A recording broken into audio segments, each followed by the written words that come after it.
Hey guys, I am back with another video, and we're going to be talking about this stereotype that is killing Black women's femininity, and that is being a strong, independent Black woman. Okay, let's just start here because this topic is going around about, how Black women are trying to embrace their femininity, and they are trying to start this feminine movement, and how important it is for Black women or women of color because of this stereotype that has been put on us for years, as we have proudly claimed it, as it's been pushed in the feminism movement, and how being a strong independent Black woman is just something that is labeled on us and put on us and strained on us for years, and little did we know it killed our femininity. And this is one of the reasons why I feel like we are not protected in the community. Let's listen, and I'm not saying this doesn't go for all women, but I'm specifically talking about Black women and how we are not feeling protected, and we are labeled as this front barrier of political war or civil rights movement or whatever. We are put on the front lines as to represent and be out there fighting, shouting, and screaming for our rights and our voices to be heard, and how that is left up to us, and how Black men have left that to us to be the forefront and the voices of that. Now, I will make a disclaimer. This does not apply to every man, and this does not apply to every woman, and this does not apply to every situation. But this topic has come about because I remember being at my job, and it was a white woman who came up to me, and she knows I'm a single mom, and she goes, we were talking about something, and she goes, well, Brittany doesn't need a man because she's a strong, independent Black woman. And that's why I said it like that in the beginning, because she literally rolled her neck and went like that, like, she's a strong, independent Black woman, aren't you? And I simply said, no, I am not, and I don't want to be. And she just looked at me so shocked, like, excuse me? Excuse me? I'm all about feminism. Okay, well, why do I have to be a strong, independent Black woman? Why is that put on me? Why is that pressure put on me? I don't want to be that. And let me explain why. I feel like for decades, Black women have had to wear the pants in the household because of statistically being men leaving the household, men not staying in the home, or we're having kids out of wedlock, and the men are either going to jail, they are either killed, or they leave the home. And it has been like that for years, and Black women have been strong, and we've been strong because we had to be strong, and we are strong, but we are tired of always being strong, because when we are actually hurt and we are actually needing of protection, especially darker skinned, brown skinned women, we are looked at as, well, you could handle it. You're a strong, independent Black woman. Oh, you're a single mom of this many kids. You're a strong, independent Black woman. And I remember dating a guy, and I remember asking him, can he open the pickle jar for me? Because I cannot open it, and it was very difficult. That man looked at me and said, my mom did stuff on her own. You should learn how to do it on your own too. What in the dusty? Excuse me? And before I went on my feminine journey, that rubbed me the wrong way so bad, because I was like, wow, but you're the man. And he's like, well, you need to start learning how to do things on your own. You need to be more independent. Why do I need to be independent when I have you here? Why are you as a man telling me that I don't need you? Because then you sit here and get mad later on. I don't feel like a man around you. I don't feel like I'm able to do these things around you. I don't feel like I'm really there to help you. Well, when I asked you to open a pickle jar, you compare me to your mother, your strong, independent Black single mother. What these men fail to realize, and what a lot of other Black women fail to realize, there were many nights your mother cried in the closet and struggled and cried out for help, and nobody was there to help her, so she had to be strong. But I'm pretty sure if your mother can go back in time and actually get the help that she needed, she would be able to be there for you, to love you, to hug you, to wipe the tears from your eyes, to know when you're getting bullied at school, or to know when something is wrong, or know when you're hanging out with the wrong crowd. Your mom was too busy working, and she did the best that she could. And I commend every person who was raised by a single mom. And it's so crazy to me because everything falls back on the woman's fault. If you really think about it, people bash single moms less than they bash the fathers for leaving. I remember coming out on YouTube as a single mom, and men literally went ham on me in the comments about me being a whore and spreading my legs and doing all this other stuff, because it's my responsibility as a woman to make sure that I am not put in that situation. But if I am fed lies, if I am deceived, and I failed to see the illusion, because that is reality. We believe in people and we love people and we open our heart to people, and they betray our trust and they cheat on us and they do all these other things, and then we realize, wow, I had a child with the wrong person. Or you can have a child with a person and all suddenly they're a deadbeat and you didn't know. Some women get with men and don't know that they're potentially a deadbeat. And yes, people say, okay, wait until marriage, but you're not waiting for marriage. You are literally laying up, having sex just a few days ago, and then want to yell at me for getting pregnant and not aborting my child and not going through and taking responsibility for the things that I've done.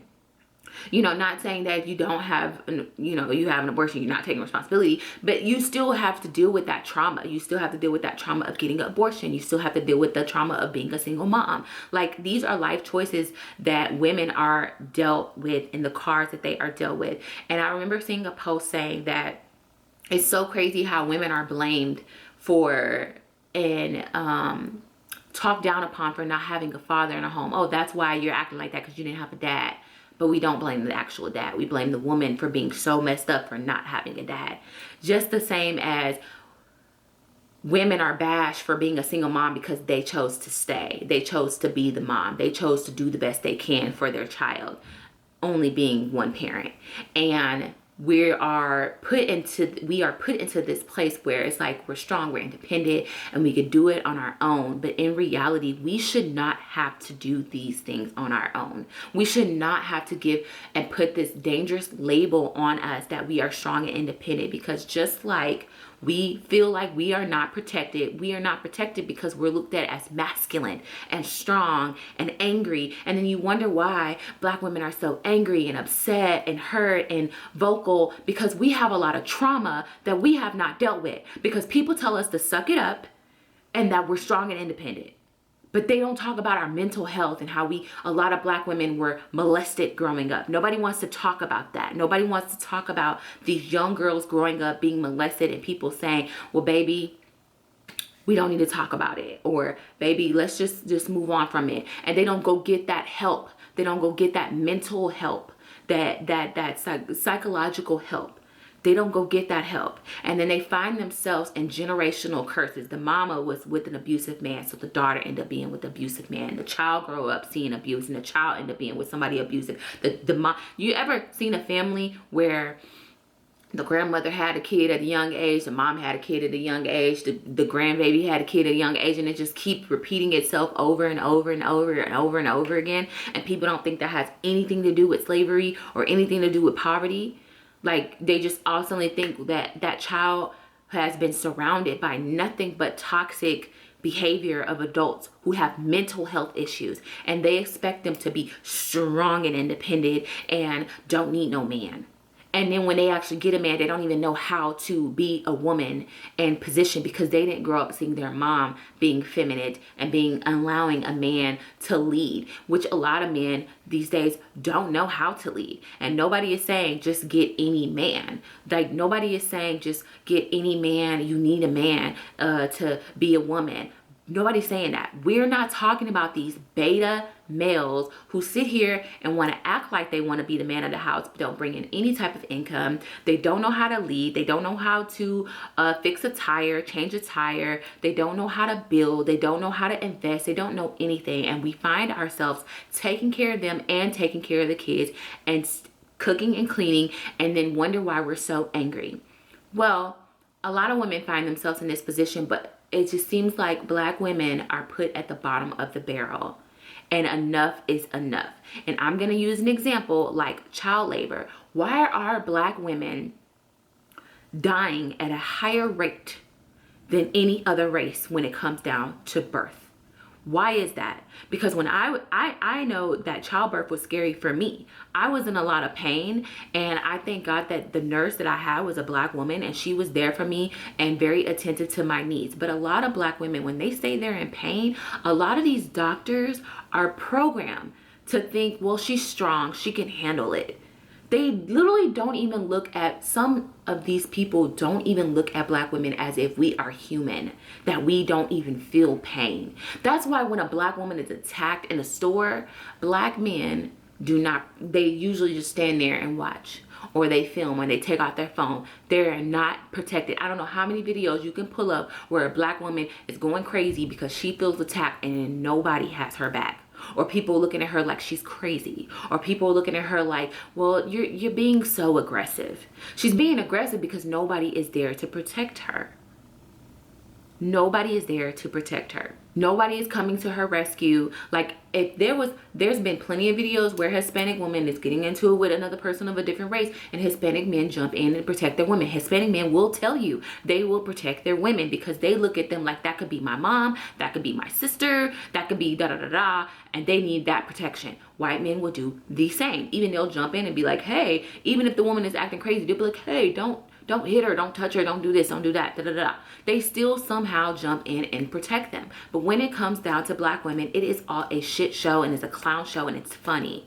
It's funny for entertainment. People laugh, people joke on them, and especially, and it's sad to see, and I'm not here to bash Black men, but most of what I've seen, like, Black women are just asking for protection, just like Black women are in the front lines fighting for, you know, men who are killed at the hands of police, innocent Black men that are killed at the hands of police officers. And they're the front line, and they're on the front of the newspaper and in the front of the magazine, sitting there with their hands up and fighting for men's rights. But when it comes down to the shoe being on the other foot, where is the justice for Breonna Taylor? Where is the outrage from Black men? Where is it? Or let's give an example. When Megan Thee Stallion was shot in her feet, why was it so funny to a lot of people to make jokes about this? Why was it that woman's trauma, her mental health was really messed up from this? She was very traumatized from this whole situation, and somehow some people felt like it was a moment to make memes about her situation until she came out and spoke about it. Why were there so many people defending Drea, who is a biracial woman? And Black women, I'm sorry, I'm gonna have to call you out on this, but most of the comments I saw were people saying, oh my God, it's not a big deal, Megan. They look at Megan like a savage. Oh, she's a savage. She says all this stuff, and like, you know, she only got shot on her feet. Like, oh my God, like, whatever. But y'all don't have to attack Drea. Poor Drea. Like, women were literally defending Drea because Drea made a comment about, basically, it seemed like she was making light of domestic violence. She simply said, like, you know, I would want a dude to shoot me in my feet, love me so hard he shoot me in my feet. And she made light of a situation that was something traumatic to another woman. Imagine losing both of your parents and a gun is being pulled out on you. This man didn't probably pull out a gun and say, I'm gonna shoot your feet and I'm not gonna try to kill you. She didn't know if she was gonna die that night or not. All she see is the barrel of a freaking gun pointed to her, and shots are being blown. That's all she sees. She don't know if she's gonna live. She don't know if she's gonna die. She don't know if he's gonna shoot all the way up to her head. She doesn't know that. She's scared, she's terrified. And you guys seem to be worried about Drea losing an endorsement to Fenty Beauty. Excuse me? I saw more Black women defending Drea, but then those same Black women get mad at Black men for not protecting darker skinned, brown skinned women and always saving, you know, other races or lighter skinned women and making sure they're protected. Y'all were protecting Drea so hard over Megan, and this may be controversial, but I do not agree. I was like, how hypocritical of us to sit here Be mad at Megan for calling out Drea for making fun of a traumatizing situation. And we have the nerve to get mad at Megan for calling Drea out because we didn't feel like she called out 50 Cent. First of all, 50 Cent makes fun of everybody. At this point, why even waste your breath? Because he literally has no respect for anybody. He literally, and he actually came out and apologized. When she did call him out. But for you guys to be so hypocritical, it's just like, yes, Drea, I don't think that, I don't know if she intentionally meant it like that. I don't think that she intentionally meant it like that, but it was so stupid of her to say that. Do I think that she should have lost her endorsement? I don't think anybody should just lose their endorsements for mistakes that they made. But at the same time, you are being endorsed by a company that is owned by Rihanna, who went through domestic violence and who went through it publicly in front of everybody. So yeah, that wasn't a smart move, and things happen, and Drea will be a-okay. But for people to attack Megan for calling Drea out, it was just appalling to me because, again, black women, especially darker skinned, brown skinned women, are not as protected as others as well. And this is, I feel like, because we are looked at like we're supposed to be strong, we're supposed to be savage, we're supposed to get over it, we're supposed to be like thugging it out, we're supposed to be, all about it. And that's why, like, example, Kodak Black. He literally said, I don't date dark-skinned women because they're too savage. They too savage. They too gutta. Like, they too much of, like, they too rough for me. I can't break them down. First of all, the fact that he even wants to break a woman down is just completely disgusting, for one. Regardless, there's no win in that situation of anybody being with a man like that. But the fact that he view dark-skinned black women as gutta and too masculine and too strong and too, mouthy, and we have our flaws. Don't get me wrong. Black women, we are learning, and that's why a lot of black women, like Amanda Seales, who's been very vocal and masculine about a lot of things, she is now embracing her femininity, because a lot of black women are tired of this label that we don't need protection, that we don't need a man, that we don't need help when we need help. Like, literally, men will tell us, like, y'all need to learn how to change your own tire. So y'all want us to do everything. What do y'all do? It makes too much room for beta males, and we need to start demanding for alpha males to start entering, and these beta males to level up into an alpha male, because that's what, if we don't set the standard for ourselves, nobody will for us. Nobody's going to protect. So we need to start our feminine journey, get into reading, get into videos like this, and learning how to embrace your feminine side, and just know that you don't have to be strong all the time. It's okay to cry. It's okay to feel like you want to be taken care of and you want to be cared for, and you don't have to make all the decisions all the time, and that you want to be a woman and nurturing and loving and embrace our nature of that. It is okay, women, to feel like that.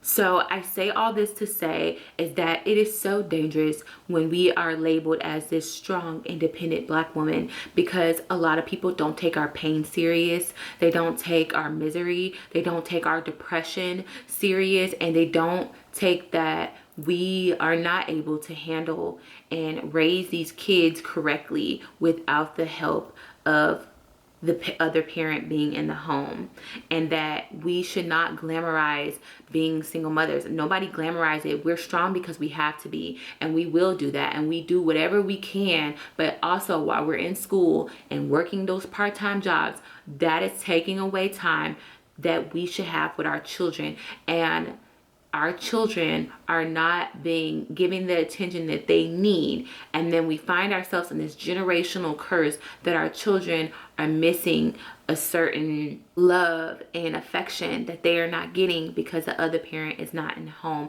We need to take accountability, and we need to understand that it is okay to be feminine, and you should not be shamed and feel ashamed to say, like, I don't want to be a strong, independent black woman. I just want to be a woman. I just want to be a woman, and it's okay. You are a woman, and embrace that and be feminine. You can be strong and be a career woman. Nobody's saying you can't be a career woman and depend on man. That's not what that means. People think that, it's like yin and yang. It's not yin and yang. It's just saying, don't label me as something that I don't have to be. I can be a strong woman. I can have a career. I can make money for myself, but it's okay to have room for that masculine energy, and that you don't have to be masculine all the time, and embrace that feminine and that nurturing, loving side of yourself. All right, guys, hopefully this video helped, and let's continue this discussion below about ways that people have labeled you as strong and independent. Thank you so much for watching this video, and if you would like me to do more videos like this, go ahead and comment some ideas below as well. Thank you, guys. Bye.